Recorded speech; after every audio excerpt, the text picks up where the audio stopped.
ನಮಸ್ಕಾರ friends, cinematic ದೆವ್ವದ ಕಥೆಗಳ ಚಾನಲ್ಗೆ ಸ್ವಾಗತ.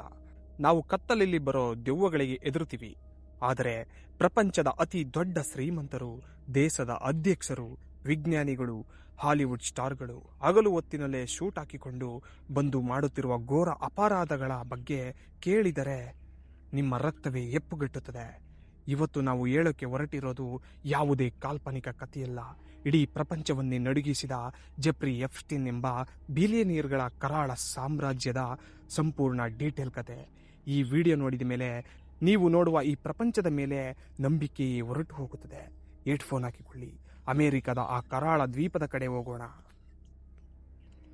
1990ರ ದಶಕ. ಅಮೆರಿಕದ ಫ್ಲೋರಿಡಾಮ ಫಾರ್ಮ್ ಬೀಚ್ನ ಒಂದು ಅತಿ ದೊಡ್ಡ ಶ್ರೀಮಂತರ ಏರಿಯಾ. ಅಲ್ಲಿ ಜೆಫ್ರಿ ಎಪ್ಸ್ಟೀನ್ ಅನ್ನೋ ಒಬ್ಬ ಫೈನಾನ್ಸಿಯರ್ ಇದ್ದ. ನೋಡೋಕೆ ತುಂಬಾ ಜೆಂಟಲ್ಮ್ಯಾನ್, ಆದರೆ ಅವನ ಅಸಲಿ ಮುಖ ಯಾರಿಗೂ ಗೊತ್ತಿರಲಿಲ್ಲ. ಅವನ ಬಳಿ ಸಾವಿರಾರು ಕೋಟಿ ಹಣವಿತ್ತು. ಆ ಹಣದ ಜೊತೆ ಅವನಿಗೆ ಒಬ್ಬಳು ಪಾರ್ಟ್ನರ್ ಇದ್ಲು. ಅವಳ ಹೆಸರು ಗ್ಲಿಸೈನ್ ಮ್ಯಾಕ್ಸ್ವೆಲ್. ಇವಳು ಪ್ರಪಂಚದ ಅತಿ ದೊಡ್ಡ ಮೀಡಿಯಾ ಮಾಲೀಕನ ಮಗಳು. ಇವರಿಬ್ಬರ ಕೆಲಸ ಏನಾಗಿದ್ದು ಗೊತ್ತಾ? ಬಡತನದಲ್ಲಿರುವ, ಸ್ಕೂಲು ಕಾಲೇಜು ಓದುತ್ತಿರುವ 14ರಿಂದ 17 ವರ್ಷದ ಸಣ್ಣ ಸಣ್ಣ ಹೆಣ್ಣು ಮಕ್ಕಳನ್ನ ಟಾರ್ಗೆಟ್ ಮಾಡೋದು. ಗ್ಲಿಸೈನ್ ಆ ಮಕ್ಕಳ ಬಳಿ ಹೋಗಿ, ನಮ್ಮ ಬಾಸ್ ತುಂಬಾ ಒಳ್ಳೆಯವರು, ಅವರಿಗೆ ಕುತ್ತಿಗೆ ನೋಯ್ತಿದೆ, ನೀವು ಹೋಗಿ ಕೇವಲ 1 ಗಂಟೆ ಮಸಾಜ್ ಮಾಡಿದರೆ ನಿಮಗೆ $200 ಕೊಡ್ತಾರೆ ಅಂತ. $200 ಅಂದ್ರೆ ನಮ್ಮ ಇಂಡಿಯನ್ ರೂಪಾಯಿಸಲಿ ಸುಮಾರು 16,000 ಆಗುತ್ತೆ ಅಂತ ಆಸೆ ತೋರಿಸ್ತಾಳೆ. ಬಡತನದಲ್ಲಿದ್ದ ಆ ಮಕ್ಕಳು ಒಬ್ಬಳು ಮಹಿಳೆ ಹೇಳುತ್ತಿದ್ದಾಳೆ ಎಂದು ನಂಬಿ ಎಪ್ಸ್ಟೀನ್ನ ದೊಡ್ಡ ಬಂಗಲೆಗೆ ಹೋಗುತ್ತಿದ್ದರು. ಆ ಬಂಗಲೆಯೊಳಗೆ ಕಾಲಿಟ್ಟ ಮೇಲೆ ಆ ಮಸಾಜ್ ರೂಮ್ಗಳು ಕತ್ತಲ ಕೋಣೆಗಳಾಗಿ ಬದಲಾಗುತ್ತಿದ್ದವು. $200 ಆಸೆಗೆ ಹೋದ ಮಕ್ಕಳು ಎಪ್ಸ್ಟೀನ್ನ ರಾಕ್ಷಸ ತತ್ವಕ್ಕೆ ಬಲಿಯಾಗುತ್ತಿದ್ದರು. ಇದಾದ ಮೇಲೆ ಆ ಮಕ್ಕಳಿಗೆ ಬ್ಲ್ಯಾಕ್ ಮೇಲ್ ಶುರುವಾಗುತ್ತಿತ್ತು. ನೀನು ಬೇರೆ ಹೆಣ್ಣು ಮಕ್ಕಳನ್ನು ಇಲ್ಲಿಗೆ ತರಬೇಕು, ನಿನಗೆ ಇನ್ನಷ್ಟು ದುಡ್ಡು ಕೊಡ್ತೀನಿ, ಇಲ್ಲದಿದ್ದರೆ ನಿನ್ನ ಕುಟುಂಬವನ್ನು ಮುಗಿಸ್ತೀನಿ ಅಂತ ಬೆದರಿಸ್ತಿದ್ದ. ಹೀಗೆ ಒಂದು ದೊಡ್ಡ ಪಿರಮಿಡ್ ಸ್ಕೀಮ್ ಶುರುವಾಯಿತು. 100 ಮಕ್ಕಳು ಈ ಬಂಗಲೆಯಲ್ಲಿ ಬಿದ್ದರು. ಎಪ್ಸ್ಟೀನ್ಗೆ ಆಕಾಶದಲ್ಲಿ ಮಾತ್ರವಲ್ಲ, ಸಮುದ್ರದ ಮಧ್ಯೆ ಒಂದು ಸ್ವಂತ ದ್ವೀಪವಿತ್ತು. ಅದರ ಹೆಸರು ಲಿಟಲ್ ಸೇಂಟ್ ಜೇಮ್ಸ್. ಅಲ್ಲಿಗೆ ಹೋಗಲು ಎಪ್ಸ್ಟೀನ್ ಬಳಿ ಒಂದು ಸ್ವಂತ ಬೋಯಿಂಗ್ ಪ್ರೈವೇಟ್ ಜೆಟ್ ವಿಮಾನವಿತ್ತು. ಅದಕ್ಕೆ ಅವನು ಇಟ್ಟಿದ್ದ ಹೆಸರು ಲೋಯಿಟಾ ಎಕ್ಸ್ಪ್ರೆಸ್. ಈ ವಿಮಾನದಲ್ಲಿ ಯಾರೆಲ್ಲ ಪ್ರಯಾಣಿಸುತ್ತಿದ್ದರು ಗೊತ್ತಾ? ಅಮೆರಿಕದ ಮಾಜಿ ಅಧ್ಯಕ್ಷರು, ಇಂಗ್ಲೆಂಡ್ನ ರಾಜ್ಕುಮಾರ, ಹಾಲಿವುಡ್ನ ದೊಡ್ಡ ದೊಡ್ಡ ಆಕ್ಟರ್ಸ್ಗಳು ಮತ್ತು ಪ್ರಪಂಚದ ಅತಿ ದೊಡ್ಡ ವಿಜ್ಞಾನಿಗಳು. ಈ ಎಲ್ಲ ವಿಐಪಿಗಳನ್ನ ತನ್ನ ವಿಮಾನದಲ್ಲಿ ಕೂರಿಸಿಕೊಂಡು ಆ ಅಪ್ರಾಪ್ತ ಹೆಣ್ಣು ಮಕ್ಕಳ ಜೊತೆ ಎಪ್ಸ್ಟೀನ್ ತನ್ನ ದ್ವೀಪಕ್ಕೆ ಹೋಗುತ್ತಿದ್ದ.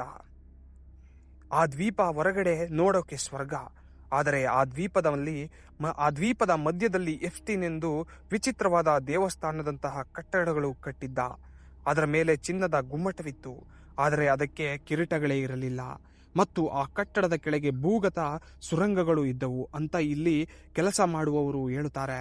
ಒಮ್ಮೆ ಆ ದ್ವೀಪದೊಳಗೆ ವಿಐಪಿಗಳು ಕಾಲಿಟ್ಟರೆ ಅವರಿಗೆ ಬೇಕಾದ ಎಲ್ಲ ಕೆಟ್ಟ ಸೌಲಭ್ಯಗಳು ಎಪ್ಸ್ಟೀನ್ ಒದಗಿಸುತ್ತಿದ್ದ. ಆ ದ್ವೀಪದಲ್ಲಿ ಹೆಣ್ಣು ಮಕ್ಕಳ ಕಿರುಚಾಟ ಕೇಳುವವರು ಯಾರೂ ಇರಲಿಲ್ಲ. ಸಮುದ್ರದ ಮಧ್ಯೆ ಅವರು ಸಂಪೂರ್ಣವಾಗಿ ಬಂದಿಯಾಗಿದ್ದರು. ನಿಮಗೆ ಒಂದು ಡೌಟ್ ಬರಬಹುದು, ಇಷ್ಟು ದೊಡ್ಡ ವಿಐಪಿಗಳು ಈಗ ಎಪ್ಸ್ಟೀನ್ ಯಾಕೆ ಫ್ರೀಯಾಗಿ ಪಾರ್ಟಿ ಕೊಡ್ತಿದ್ದ, ಅವನ ಲಾಭ ಏನಿತ್ತು ಅಂತ? ಅಲ್ಲೇ ಇರೋದು ಅಸಲಿ ಟ್ವಿಸ್ಟ್. ಎಪ್ಸ್ಟೀನ್ನ ಈ ದ್ವೀಪದ ಬೆಡ್ರೂಮ್ನಲ್ಲಿ, ಬಾತ್ರೂಮ್ನಲ್ಲಿ ರಹಸ್ಯವಾಗಿ ಇಡನ್ ಕ್ಯಾಮ್ರಾಗಳನ್ನು ಅಳವಡಿಸಲಾಗಿತ್ತು.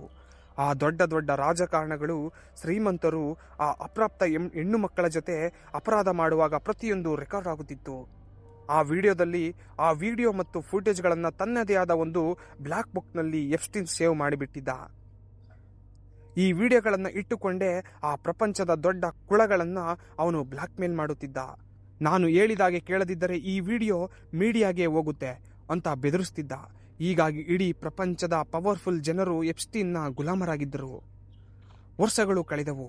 2005ರಲ್ಲಿ ಒಬ್ಬಳು ಹುಡುಗಿಯ ತಾಯಿ ಧೈರ್ಯ ಮಾಡಿ ಪೊಲೀಸ್ ಕಂಪ್ಲೇಂಟ್ ಕೊಡ್ತಾಳೆ. ಪೊಲೀಸರು ತನಿಖೆ ಶುರು ಮಾಡ್ತಾರೆ. ಆದರೆ ಎಪ್ಸ್ಟೀನ್ ಹತ್ತಿರ ಪ್ರಪಂಚದ ದೊಡ್ಡ ದೊಡ್ಡ ಲಾಯರ್ಗಳಿದ್ದರು ಮತ್ತು ಆತನ ಬ್ಲಾಕ್ ಬುಕ್ನಲ್ಲಿದ್ದ ರಾಜಕಾರಣಿಗಳು ಆತನನ್ನು ಕಾಪಾಡಲು ನಿಂತರು. 2008ರಲ್ಲಿ ಇಷ್ಟು ದೊಡ್ಡ ಸೆಕ್ಸ್ ಟ್ರಾಫಿಕಿಂಗ್ ಅಪರಾಧ ಮಾಡಿದ್ದರೂ ಎಪ್ಸ್ಟೀನ್ಗೆ ಸಿಕ್ಕಿದ್ದು ಕೇವಲ 13 ತಿಂಗಳ ಜೈಲು ಶಿಕ್ಷೆ. ಆದರೂ ಕೂಡ ವಿಐಪಿಗಳ ಜೈಲ್. ವಾರದಲ್ಲಿ 6 ದಿನ ಅವನಿಗೆ ಜೈಲಿನಿಂದ ಹೊರಬಂದು ತನ್ನ ಆಫೀಸ್ನಲ್ಲಿ ಕೆಲಸ ಮಾಡಬಹುದಿತ್ತು. ಇದೊಂದು ದೊಡ್ಡ ಅಣಕವಾಗಿತ್ತು. ಆದರೆ ಪಾಪದ ಕೂಡ ತುಂಬಿತ್ತು. 2019ರಲ್ಲಿ ಮೀಡಿಯಾಗಳು ಮತ್ತು ಮೀಟು ಅಭಿಯಾನದ ಮೂಲಕ ಎಪ್ಸ್ಟೀನ್ನ ಕರಾಳ ಮುಖ ಮತ್ತೆ ಬಯಲಾಯಿತು. ಈ ಬಾರಿ FBI ಅವನ ನ್ಯೂಯಾರ್ಕ್ ಬಂಗಲೆಯ ಮೇಲೆ ರೇಡ್ ಮಾಡಿತು. ಅಲ್ಲಿ ಸಾವಿರಾರು ಅಶ್ಲೀಲ ಸಿಡಿಗಳು, ನಕಲಿ ಪಾಸ್ಪೋರ್ಟ್ಗಳು ಸಿಕ್ಕವು. ಎಪ್ಸ್ಟೀನ್ ಅಮೆರಿಕದ ಅತಿ ಹೆಚ್ಚು ಭದ್ರತೆ ಇರುವ ಜೈಲಿಗೆ ಹಾಕಲಾಯಿತು. ಈಗ ಇಡೀ ಪ್ರಪಂಚದ VIPಗಳಿಗೆ ಬೆವರು ಶುರುವಾಯಿತು. ಒಂದು ವೇಳೆ ಎಪ್ಸ್ಟೀನ್ ಕೋರ್ಟ್ನಲ್ಲಿ ಬಾಯಿ ಬಿಟ್ಟರೆ ನಮ್ಮ ವಿಡಿಯೋಗಳು ಲೀಕ್ ಆಗುತ್ತವೆ, ನಾವೆಲ್ಲ ಜೈಲಿಗೆ ಹೋಗ್ತೀವಿ ಅಂತ ಅವರು ಭಯ ಶುರು ಮಾಡ್ಕೋತಾರೆ ಅನ್ನೋ ಭಯ ಶುರುವಾಯಿತು. ಆದರೆ ಆಗಸ್ಟ್ 9, 2019 ರಾತ್ರಿ ಅಮೆರಿಕದ ಅತಿ ಹೆಚ್ಚು ಭದ್ರತೆ ಇರುವ ಆ ಜೈಲಿನಲ್ಲಿ ಒಂದು ವಿಚಿತ್ರ ನಡೀತದೆ. ಎಪ್ಸ್ಟೀನ್ ಇದ್ದ ಸೆಲ್ನ ಹೊರಗಿದ್ದ 2 CCTV ಕ್ಯಾಮ್ರಾಗಳು ದಿಢೀರನೆ ಮಾಲ್ ಫಂಕ್ಷನ್ ಆಗ್ತವೆ. ಡ್ಯೂಟಿಯಲ್ಲಿದ್ದ 2 ಗಾರ್ಡ್ಗಳು ತಮ್ಮ ಲಾಗ್ ಬುಕ್ನಲ್ಲಿ ಸುಳ್ಳು ಎಂಟ್ರಿ ಹಾಕಿ ನಿದ್ದೆ ಮಾಡಲು ಹೋಗ್ತಾರೆ. ಮಧ್ಯರಾತ್ರಿ ಆ ಜೈಲಿನಲ್ಲಿ ಬೇರೆ ಕೈದಿಗಳಿಗೆ ಯಾರೋ ಕಿರುಚುತ್ತಿರುವ ಭೀಕರ ಶಬ್ದ ಕೇಳಿಸುತ್ತದೆ. ಮರುದಿನ ಬೆಳಗ್ಗೆ ನೋಡಿದರೆ ಜೆಫ್ರಿ ಎಪ್ಸ್ಟೀನ್ ತನ್ನ ಸೆಲ್ನಲ್ಲಿ ಬೆಡ್ನಿಂದ ನೇಣು ಹಾಕಿಕೊಂಡು ಸತ್ತಿದ್ದ. ಅಧಿಕಾರಿಗಳು ಇದೊಂದು ಆತ್ಮಹತ್ಯೆ ಎಂದರು. ಆದರೆ ಇಡೀ ಪ್ರಪಂಚಕ್ಕೆ ಗೊತ್ತು, ತನ್ನ ರಹಸ್ಯಗಳು ಎಲ್ಲಿ ಲೀಕ್ ಆಗುತ್ತವೋ ಎಂಬ ಭಯದಿಂದ ಯಾರೋ ಪ್ರಭಾವಿಗಳು ಅವನನ್ನು ಆ ಜೈಲಿನಲ್ಲೇ ಮರ್ಡರ್ ಮಾಡಿಸಿದ್ದರು. ಎಪ್ಸ್ಟೀನ್ ಸತ್ತರೂ ಅವನು ಬರೆದಿಟ್ಟಿದ್ದ ಆ ದಾಖಲೆಗಳು, ಆ ಬ್ಲಾಕ್ ಬುಕ್ ಹಾಗೇ ಇತ್ತು. ಕೋರ್ಟ್ ಆ ಫೈಲ್ಗಳನ್ನು ಸೀಲ್ ಮಾಡಿ ಆ VIPಗಳ ಹೆಸರುಗಳನ್ನು ರಹಸ್ಯವಾಗಿ ಇಟ್ಟಿತ್ತು. ಆದರೆ ಕೇವಲ ಕೆಲವು ತಿಂಗಳುಗಳ ಹಿಂದೆ 2024 ಆರಂಭದಲ್ಲಿ ಅಮೆರಿಕ ಕೋರ್ಟ್ ಆ ದಾಖಲೆಗಳನ್ನು ಪೂರ್ತಿಯಾಗಿ ಸಾರ್ವಜನಿಕವಾಗಿ ಬಿಡುಗಡೆ ಮಾಡಿತ್ತು. ಆ ಫೈಲ್ ಓಪನ್ ಮಾಡಿದಾಗ ಪ್ರಪಂಚವೇ ಸಾಕಾಯಿತು. ಅದರಲ್ಲಿ 150ಕ್ಕೂ ಹೆಚ್ಚು ಪ್ರಭಾವಿ ಜನರ ಹೆಸರುಗಳಿದ್ದವು. ಮಾಜಿ ಅಧ್ಯಕ್ಷರು, ಪ್ರಪಂಚದ ಅತಿ ದೊಡ್ಡ ಬಿಲಿಯನರ್ಗಳು, ಖ್ಯಾತ ವಿಜ್ಞಾನಿಗಳು, ಹಾಲಿವುಡ್ ಮ್ಯಾಜಿಕ್ ಸ್ಟಾರ್ಗಳು. ಆ ಪಾಪದ ದ್ವೀಪಕ್ಕೆ ಯಾರೆಲ್ಲ ಹೋಗಿದ್ದರು ಅನ್ನೋ ಪಟ್ಟಿ ಈಗ ಇಡೀ ಪ್ರಪಂಚದ ಮುಂದಿದೆ. ಆ ಪಾಪಿಗಳೆಲ್ಲ ಈಗಲೂ ನಿಮ್ಮ ಮಧ್ಯೆ ಶೂಟ್ ಹಾಕಿಕೊಂಡು ಓಡಾಡುತ್ತಿದ್ದಾರೆ.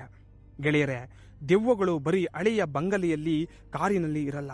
ಪ್ರಪಂಚದ ಅತಿ ದೊಡ್ಡ ಬಿಲ್ಡಿಂಗ್ಗಳ AC ರೂಮ್ಗಳಲ್ಲೂ ಇರುತ್ತವೆ ಅನ್ನೋದಕ್ಕೆ ಈ ಜೆಫ್ರಿ ಎಪ್ಸ್ಟೀನ್ ಕೇಸ್ ದೊಡ್ಡ ಸಾಕ್ಷಿ. ದುಡ್ಡು ಮತ್ತು ಪವರ್ ಇದ್ದರೆ ಮನುಷ್ಯ ಈ ಮಟ್ಟಿಗೆ ರಾಕ್ಷಸನಾಗಬಹುದು ಅಂತ ನೀವು ಯಾವತ್ತಾದರೂ ಅಂದುಕೊಂಡಿದ್ರಾ? ಈ ಮೆಗಾ ಎಪಿಸೋಡ್ ನಿಮಗೆ ಶಾಕ್ ಕೊಟ್ಟಿದ್ದರೆ ದಯವಿಟ್ಟು ಕಮೆಂಟ್ ಮಾಡಿ. ನಿಮ್ಮ ಪ್ರತಿಯೊಂದು ಲೈಕ್ ಕೂಡ ನನಗೆ ಮುಂದಿನ ಕತೆ ಮಾಡಲು ಸ್ಫೂರ್ತಿ. ನಾನು ನಿಮ್ಮ ಚಂದು ಮತ್ತೊಂದು ಬೆಚ್ಚಿ ಬೀಳಿಸುವ ಕಥೆಯೊಂದಿಗೆ ಬರ್ತೀನಿ. ಸಬ್ಸ್ಕ್ರೈಬ್ ಮಾಡೋದನ್ನ ಮರಿಬೇಡಿ. Take care. ಬಾಯ್.